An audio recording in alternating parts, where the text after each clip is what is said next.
क्या आप जानते हो एक गलत आकार की जमीन और आपकी मेहनत की कमाई और मानसिक शांति दोनों को छीन सकती है। घर बनाने के पहले नींव नहीं बल्कि घर का वास्तु देखना सबसे जरूरी है। नमस्कार दोस्तों, मैं दीपक बोल रहा हूँ और एस्ट्रो वास्तु दीपक चैनल में आपका स्वागत है।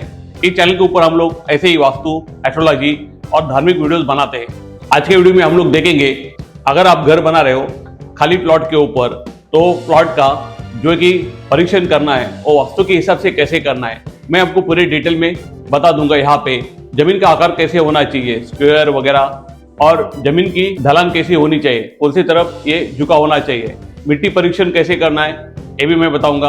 आसपास का वातावरण कैसे होना चाहिए, वो टी पॉइंट क्या होता है, वहाँ पे आपका मकान हो तो क्या फर्क होता है, और सबसे इम्पोर्टेंट एस्ट्रोलॉजिकल आप कैसे देख सकते हो। एस्ट्रो और वास्तु को भी मैं यहाँ पे जो है कि मिक्स करने वाला हूँ। और उसके बाद इंट्रेंस, जो कि बहुत इंपॉर्टेंस होता है। ये सब चीज आप देखे अगर आपका घर चुनते हो तो आपको बहुत बेस्ट रिजल्ट मिलता है और आपको सुख, शांति, समाधान सब कुछ एक घर में मिलेगा। तो हम लोग शुरुआत करते हैं। मैं आपको बहुत ही आसानी से एक प्रेजेंटेशन के ऊपर ये बताऊंगा। तो चलिए दोस्तों, हम लोग शुरुआत करते हैं कि आज हम लोग कैसे सीखने वाले हैं कि वास्तु से हमको प्लॉट का सिलेक्शन कैसे करना है। तो पहले हम लोग शुरुआत करते हैं यहाँ पे जमीन के आकार, जो कि मैं आपको फिर से बता रहा हूँ। एक बार हम लोग इसको लाइन अप करेंगे। जमीन की ढलान यानी स्लोप कहाँ पे होना चाहिए, मिट्टी का परीक्षण, ये बहुत इंपॉर्टेंस है। आसपास का वातावरण कैसे है, एटमॉस्फेयर, और रोड का टी पॉइंट होता है तो टी पॉइंट क्या होता है ये भी बताऊंगा। एस्ट्रोलॉजिकल कैलकुलेशन, ये बहुत इंपॉर्टेंस है क्योंकि मैं एस्ट्रो वास्तु करता हूँ तो मैं आपको ये सही तरीके से बता सकता हूँ। और फेस और इंट्रेंस, ये भी बहुत इंपॉर्टेंस है कि आपका घर का इंट्रेंस जो होता है वो आपको 50% पॉजिटिव या नेगेटिव एनर्जी आपको देता है, तो ये भी इंपॉर्टेंस है। तो हम लोग शुरुआत करते हैं। तो देखिए कि पहला जो हमारे लिए जो है कि आकार है वो है स्क्वायर। ये सबसे उत्तम है। ये चारों दिशाओं में समान ऊर्जा देता है। कैसे कि कभी भी हम लोग ब्रह्म स्थान है वो हम लोग घर के मिडल में ये करते हैं। समझो यहाँ पे हमारा जो है कि नॉर्थ है, यहाँ पे ईस्ट है, ओके, यहाँ पे हमारा जो है कि यहाँ पे हमारा साउथ है और यहाँ पे हमारा वेस्ट है। तो यहाँ पे देखिए कि सभी दिशा में आपको जो एरिया मिल रहा है इक्वल मिल रहा है। तो जो है कि वास्तु में एनर्जी होती है हर दिशा का, वो आपको बैलेंस मिल रहा है। और वास्तु का काम ही होता है कि आपको एनर्जी बैलेंस करना है। देन ए स्क्वायर होता है। स्क्वायर या आयत आकार, ये सेकंड चॉइस होना चाहिए क्योंकि यहाँ पे अगर हम लोग देखते हैं कि यहाँ पे आपका ईस्ट, तो ईस्ट की एनर्जी आपको ज्यादा मिल रही है। वहीं पे अगर आपका नॉर्थ यहाँ पे होगा तो नॉर्थ, और आपको साउथ की जो एनर्जी होगी यहाँ पे कम मिलेगी, ईस्ट और वेस्ट की आपको ज्यादा मिलेगी। तो यहाँ पे आपको थोड़ा बैलेंस ही करना पड़ेगा।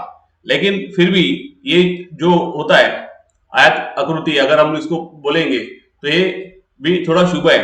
लेकिन कभी कभी आप लोग प्लॉट ऐसे सिलेक्ट करते हो जैसे कि जो है कि ट्रेन का डब्बा होता है ऐसा। तो यहाँ पे अगर हम लोग ये करते हैं ब्रह्मस्थान, तो आपको ईस्ट की एनर्जी ज्यादा मिलेगी, वेस्ट की मिलेगी, लेकिन नॉर्थ और साउथ की एनर्जी कम मिलेगी। तो साउथ मॉल में मोस्टली हमारे जो कि अग्नि और कैश से रिलेटेड होता है। फिर इसके बैलेंस करने में ज्यादा तकलीफ होगी ना कि इसमें, और इसमें आपको ज्यादा बैलेंस जो है कि जमीन का आकार मिल सकता है। तो ये जो आपको अभी पता चल गया कौन सा बेस्ट है, गुड है एंड पुअर, ओके। उसके बाद कुछ आकार होते हैं जिसको एक पर्टिकुलर नाम दिया हुआ है, जो कि गोमुखी। गोमुखी क्यों कहते हैं, अपने गाय को देखा होगा तो गाय का मुंह छोटा होता है लेकिन बॉडी का जो आकार होता है वो बड़ा होता है। और जो गोमुखी है, जो आगे से संतरिक और पीछे कैसा होता है, पीछे चौड़ी हो जाती है। ये रेसिडेंशियल के लिए अत्यंत शुभ है क्योंकि यहाँ पे कंजम्पशन यानी अगर आप कुछ खाते हो लेकिन आकार तो बड़ा दिख रहा है, यानी खाना कम है लेकिन काम ज्यादा है या फिर आउटपुट ज्यादा है, इसलिए गोमुखी जो होती है ये आपको घर के लिए बहुत ही अच्छा है। शेरमुखी, जैसे आपने शेर को देखा होगा, उसका मुंह बड़ा रहता है लेकिन बॉडी छोटी होती है, राइट। तो ये जो शेरमुखी है इसको हम लोग घर के लिए इतना अच्छा नहीं समझते हैं, लेकिन व्यापार के लिए या बिजनेस के लिए ये आपको जो है कि फ्लॉट चल सकता है। उसके बाद ऐसे कुछ आकार होते हैं जिसका कुछ मतलब ही नहीं है कि जगह है यहाँ से अभी ये जो जगह है इसमें आपको ये बनाना है, मिडल बनाना है, जिसको हम लोग कहते हैं ब्रह्मस्थान। बहुत मुश्किल है। यहाँ पे भी आप कहीं मिडल बनाओ, मुश्किल होगा कि यहाँ पे भी बनाना आपको मुश्किल होगा। यहाँ पे फिर आपके दो ब्रह्मस्थान बनेंगे, तो दो ब्रह्मस्थान बनेंगे और उसमें से आपको एडजस्ट करके एक बनाना पड़ेगा। ये बहुत ही मुश्किल काम होता है और एक्यूरेसी इतनी अच्छी आती नहीं वास्तु में। दैट्स वाई ऐसे जो रहेंगे, जो शेप रहेंगे, जो अनइवन शेप रहते हैं, अनियमित, उसको आप अवॉइड कर सकते हो। आप जब भी जमीन लेते हो तो कोई भी जमीन यहाँ पे जो कि साउथ साउथ साइड में, साउथ से लेके वेस्ट तक जितनी भी जगह है, साउथ से लेके वेस्ट में जितनी जगह है, वहां से स्लोप नीचे होना चाहिए नॉर्थ ईस्ट में, नॉर्थ से लेके ईस्ट तक। यहाँ पे अगर स्लोप होता है तो बहुत ही अच्छा है। और आपको मालूम है कि नॉर्थ ईस्ट यानी हम इसको जो है कि ईशान कोण भी कहते हैं। तो यहाँ पे आपको क्या होना चाहिए, ढलान होनी चाहिए। अगर ढलान उल्टी होती है तो बहुत ही यहाँ पे जो है कि प्रॉब्लमेटिक हो सकता है। अगर हम लोग नॉर्थ साइड देखेंगे तो ईस्ट से लेके, तो नॉर्थ साइड जो है ये थोड़ा सा वाटर को बिलोंग करता है, और साउथ साइड होती है तो साउथ वेस्ट से लेके ये अग्नि को रिप्रेजेंट करती है। अगर आप कोई पानी डालते हो और ये नॉर्थ जाता है तो बहुत अच्छा है। अगर आपका साउथ या साउथ वेस्ट ये अगर नीचा है, ये आपके लिए बहुत ही नेगेटिव ऊर्जा होती है, आपके कैश फ्लो में बहुत ही बाधाएं डालती है। कभी कभी आपने देखा होगा कि यहाँ पे साउथ में आपका कोई गड्ढा हो या पानी से रिलेटेड कोई भी आपका वाटर टैंक हो, ये आपको बहुत ही मुश्किल देगा। तो स्लोप आपको कभी भी देखना है नॉर्थ में, नॉर्थ साइड में, नॉर्थ ईस्ट में देखना है। और वहां पे अगर कोई आपका गड्ढा हो या पानी की व्यवस्था करने वाला कोई जो है कि वाटर टैंक हो तो चलेगा। और नॉर्मल भी आपका घर है लेकिन वो स्लोप अगर आप पानी डालते हो तो ये ऐसा ही जाना चाहिए। ये बहुत ही शुभ माना जाता है, तो इसका भी ख्याल रखो। अगर कोई बड़ा प्लॉट है जिसको आप बिजनेस के लिए लेते हो, या बड़े बड़े बिजनेस के लिए होता है, बंगलोज के लिए होता है, किसी के भी लिए भी, तो ये जरूर देखना कि हमने देखा है कि बड़े बड़े साइट होते हैं जहाँ पे कंस्ट्रक्शन होता है और कई साल होते हैं कंस्ट्रक्शन कंप्लीट नहीं होता है। क्यों ऐसे होता है? क्योंकि उनके साउथ में देखो कभी क्या होता है कि कोई गड्ढा होगा, कोई कुआं होगा पानी का, या फिर उन्होंने कंस्ट्रक्शन में वहां पे बनाया होगा, तो ऐसे में दिक्कत होती है। वही नॉर्थ में कर सकते हैं, या फिर साउथ में जितना गड्ढा है, समझो इतना गड्ढा यहाँ पे साउथ वेस्ट में, तो उससे बड़ा गड्ढा यहाँ पे आप नॉर्थ ईस्ट में मारोगे तो वो बैलेंस हो सकता है। और अगर ज्यादा जानकारी चाहिए तो हमको कांटेक्ट कर सकते हो। हम वास्तु के बारे में, एस्ट्रोलॉजी के बारे में आपको पूरी जानकारी देंगे। नेक्स्ट जो होता है मिट्टी का परीक्षण। जो मिट्टी होती है ना, वो बहुत कुछ चीज हमको यहाँ पे बताती है। यहाँ पे जैसे कि हमने एक प्रयोग यहाँ पे बताया, 2 फीट का गहरा खड्डा खोदे और फिर वही मिट्टी वापस भरे। यानी पहले आपको जो है कि हम लोग गहरा खड्डा किया 2 फीट का, यानी चारों तरफ, उसमें से मिट्टी निकाल ली है आपने। ओके। और वही मिट्टी आपको क्या करनी है कि एक आध दिन बाहर रखो या कुछ दिन बाहर रखो, और फिर से वही मिट्टी आपको वही गड्ढे में भरनी है जो आपने मिट्टी निकाली थी। तो उसका संकेत कैसे होता है? देखिए, अगर मिट्टी बच जाती है तो बहुत ही शुभ है, यानी मिट्टी आप फिर से भरते हो तो शुभ है। अगर मिट्टी बराबर आती है तो नॉर्मल एवरेज, और अगर मिट्टी कम पड़ जाती है तो ये अशुभ है, यानी यह गड्ढा रह ही जाता है, तो ये अशुभ है। मिट्टी का गंध है, जैसे आपको मालूम है अच्छे मिट्टी का गंध कितना अच्छा आता है, लेकिन अगर उसमें से कोई दुर्गंधी आ रही है मिट्टी में से, तो वो जो है कि जमीन है जो आप ले रहे हो वो अच्छी नहीं है। और भी आप प्रयोग कर सकते हो, जैसे कि एक चौकोन आपने निकाला, उसमें आप पानी डाल सकते हो और वो रात भर रखिए और सुबह जाके देखिए कि कितना पानी ऑब्जर्व होता है। अगर ज्यादा पानी कम पानी ऑब्जर्व होता है तो अच्छा है, मीडियम होता है तो एवरेज है, और ज्यादा पानी होता है सब सूख जाता है तो ये क्या है, ये भी अशुभ है। ऐसे भी आप देख सकते हो। या जो जमीन है बहुत बड़ा जमीन है तो उसमें क्या करो, कुछ अनाज, आप अनाज के दाने बो करके रख देना, और उसमें अगर अच्छा अनाज आ रहा है तो क्या समझ लेना कि जमीन की फर्टिलिटी अच्छी है, तो ये भी शुभ है। तो मिट्टी के बहुत सारे परीक्षण आप कर सकते हैं। ये मैंने आपको सिंपल वाले परीक्षण बताए, वो आप ट्राई कर सकते हो। क्योंकि अगर आप जमीन लेते हो, आप करोड़ों की जमीन लेते हो, उसमें आपको थोड़े से प्रयोग करना बहुत ही अनिवार्य है। या फिर आपको वास्तु एक्सपर्ट बुलाना वो ज्यादा खर्चे का काम नहीं होता है। लेकिन अगर आपको जमीन आपको अच्छी करके देते, कोई रेमेडीज देते हैं, कुछ भी देते हैं, तो आपके करोड़ की जमीन का वैल्यू भी बढ़ जाएगा। आप जमीन खरीदते हो तो आपको आसपास का वातावरण भी देखना चाहिए। नकारात्मकता या कब्रिस्तान है, कभी कभी क्या हो जाता है, कोई कब्रिस्तान के ऊपर जो है कि जमीन बेचने के लिए निकालते हैं, या जूना कब्रिस्तान है, मालूम नहीं है, नया कब्रिस्तान बना तो जूना कब्रिस्तान वाला जो है कि वो जमीन बेचेगा, ये बहुत ही नेगेटिव होता है। अस्पताल होता है, कई कई जूने अस्पताल होते हैं, या फिर अस्पताल के आसपास, जैसे कि बड़े बिजली के खंबे के ठीक बगल में जो बड़ी बिजली का रहता है ना, वो वोल्टेज जो कि हाई वोल्टेज होता है, और उससे भी हमको तकलीफ होती है। ये सब चीजें क्या करते हैं कि जमीन की ऊर्जा जो होती है उसको असंतुलित करती है। और एक उत्तर पूर्व में आपके यहाँ पे बड़े और भारी पेड़ ना लगाए जाए तो उससे भी नेगेटिविटी होती है। और बहुत बार देखा है कि अगर आप कोई भी वहां पे डिगिंग करते हो तो कभी कभी ऐसे होता है, लोगों को वहां पे कंकाल मिलते हैं, हड्डियां मिलती है। जब ऐसे कोई काम करने के टाइम आपको कुछ चीजें मिलती है तो वो भी नेगेटिव है। तो अगर आपको कुछ डाउट आता है तो जो जमीन होती है वहां पे थोड़ा आप जो है कि डिगिंग करके देख सकते हो नीचे क्या है, जहाँ पे आपको डाउट आता है, और उसके बाद आप वो जमीन ले सकते हो। दोस्तों, बहुत सारे लोग बोलते हैं टी पॉइंट। टी पॉइंट क्या होता है? देखिए, टी जंक्शन या टी पॉइंट, जैसे कि यहाँ पे समझो आपका घर है, और जहाँ पे आने के बाद तीन रोड एक साथ मिल रहे हैं, तो यहाँ पे क्यों नहीं लेना है? तो देखो, सामने से अगर कोई भी रोड आ जाता है या फिर इस साइड से भी जा रहा है, यहाँ पे आपका मकान है, दुकान है, कुछ भी है, इसमें क्या होता है कि ये पूरे जहाँ से जो एनर्जीज आती है, एनर्जी फ्लोज होता है, वो बहुत नेगेटिव होता है।